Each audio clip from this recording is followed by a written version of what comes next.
February hearts are in the air. Romance calling everywhere. Really attracted me to her. Love at first cutting edge. Okay, I would have met my wife, even though we born and grew up in the same church in Nassau, Beasley Street, Blue Hill Road, but I would have met her at church. But I don't think I really noticed her until I was around about 18. She would have been about 16, 15, I think 16. They had a youth choir, and the youth choir used to sing on youth Sundays or on Sunday night. But one morning, I don't know if it was a youth Sunday night, they were singing, and the choir probably had about 30, 35 young people in it. And I think she sang, I'm assuming, I think it was soprano, whatever. But anyhow, she was like on the left-hand side, right-hand side of the choir, looking to the back. And I noticed her. Why I did, I don't know, but she stood out. And from that time, I just determined, my eyes went on her. And I guess in my mind, I said, what, I want to get to know her better and talk to her and that type of stuff. So, nice. So for me, it was sort of, was it love at first? It was really interest at first sight. But I think from then I realized, hey, I like her and I like to get to know her. And so I knew she was in the church, but I didn't really know her like that. Yeah. Okay. Oh, well, in those days, you didn't have to call them dates. You just used to connect. Now, the thing is, we functioned a lot in groups. Okay, we had the young fathers, and girls and guys used to go together. I used to really have a lot of synergy, good relationship. The young people really hang out together. And so usually after youth meeting on Fridays, and I started going to youth meetings on Fridays, and after youth meetings, you go to McDonald's. Well, McDonald's in Kentucky was the only two fast food places, and places at that time. But most people go to McDonald's because McDonald's had a good seating area. So we go and hang out there after church, Westgate Youths. And when we just hang out, of course, it was me and her and other young ladies and other guys. So all of us are just friends, just hanging together. We sometimes go to the mall together, go get ice cream and that type of stuff. So it's really connecting, but it was a lot in groups. And so I don't think we really had our first date with just me and her. Probably, I guess by that time, I guess I was probably around about 21, 22. And because she hadn't gone up to colleges yet, so she was probably about 19, 20. And we had our first date at, I think the place was called Peace and Plenty. It was a restaurant called Peace and Plenty, down Bay Street, a little bit up on the hill. And I think that's where we had our first. She was working then, and I was working, and I had a small Honda Prelude, white car, and sports car, and but I didn't pick her up. She walked there because our workplace wasn't too far from there, and I think our first lunch date was at Peace and Plenty down Bay Street. Ooh, when did I know she was the one? To tell you the truth,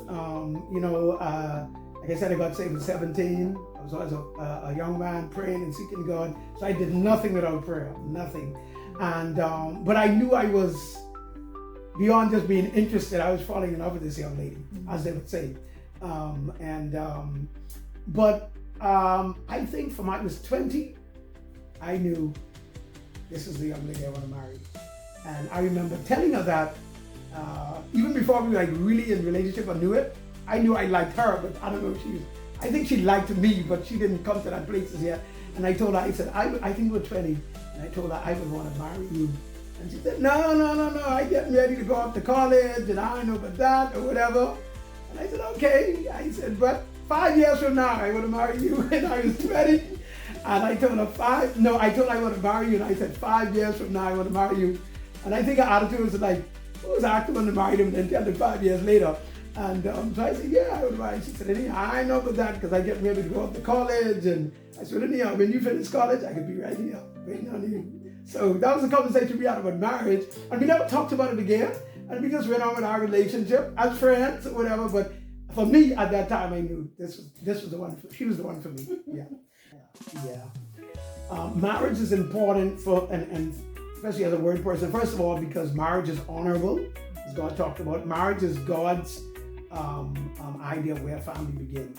Okay, and I read something once in a book that I was reading, talking about marriage. It said marriage is like a container. Marriage is the container that you put love in so it doesn't die. Okay, If you love someone and you want that love to last forever, you package it and secure it in the container of marriage.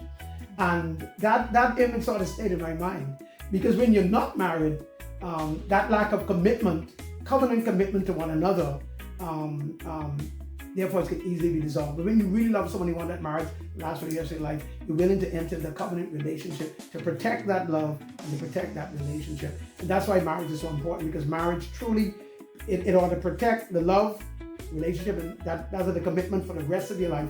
Once you bet that person, if you can lose this person I'm going to spend the rest of my life with, marriage is the ideal way and God's way of securing that relationship for the rest of your lives.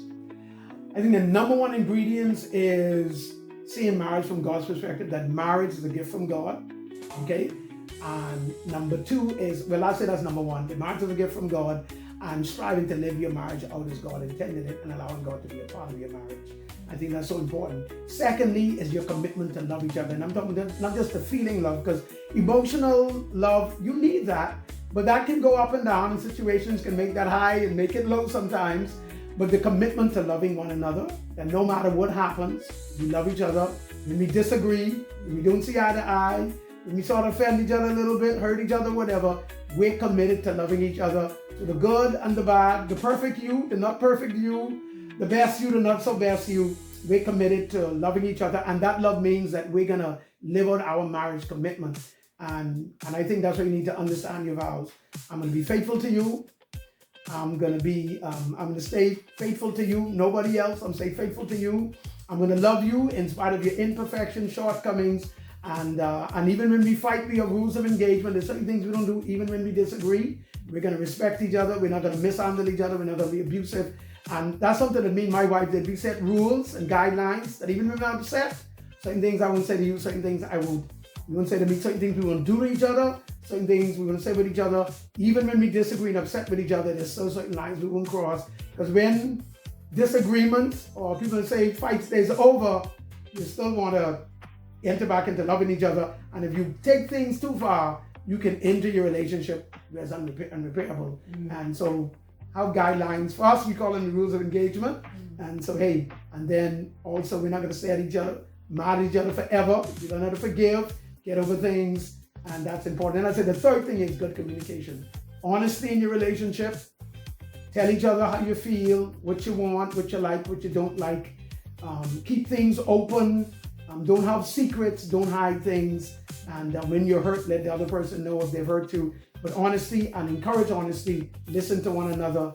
Good communication, because communication is the oxygen of a good relationship.